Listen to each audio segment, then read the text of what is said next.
Bonsoir à tous, bienvenue pour le compte de l'escale 225 de ce samedi. Nous irons dans l'antre de la culture du peuple Hatchan, le peuple laguneur vivant dans le sud de la Côte d'Ivoire. Nous allons nous intéresser au processus de désignation et d'intronisation des chefs de village Hatchan. Le mode de désignation d'un chef de village se fait en toute démocratie. Le pouvoir se transmet par génération sans appartenir à une famille quelconque. Aussi, le chef du village représente l'autorité suprême du village, tout l'inverse de la monarchie où le pouvoir appartient bien souvent à une seule famille.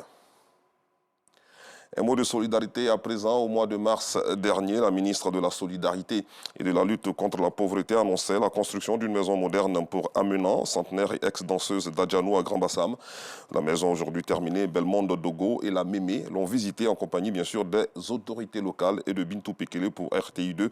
Cette maison, nous dit-elle, est un cadeau du président de la République. Religion, l'association islamique francophone AIP Assadek a célébré Ashura, la commémoration du décès d'Hussein, le petit-fils du prophète Mohammed. Pour ce jour spécial, les membres de l'association ont donné de leur sang pour lutter contre la pénurie de sang en Côte d'Ivoire. La rencontre s'est tenue dans la commune de Trècheville. Un mot de sport dans ce flash. À 365 jours de l'ouverture des Jeux Olympiques de Paris 2024, le Comité national olympique Côte d'Ivoire a marqué un coup en faisant le point des préparatifs des JO et les chances de qualification des athlètes ivoiriens à ces Jeux dans la capitale française.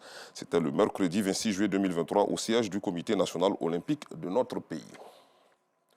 À l'international, quel sera l'avenir de la présence militaire étrangère au Niger et la lutte contre le terrorisme djihadiste? C'est l'une des questions qui se posent après le coup d'État militaire à Niamey le 26 juillet. Les détails, bien sûr, de cette information dans notre édition de 19h30. Hors du continent, près de 50 000 hectares sont partis en fumée en juillet en Grèce. Une partie de la faune a été affectée par ces incendies, notamment à Rhodes, où des cervidés ont été retrouvés carbonisés. Les feux ont aussi engendré la diffusion de particules polluantes à des niveaux records.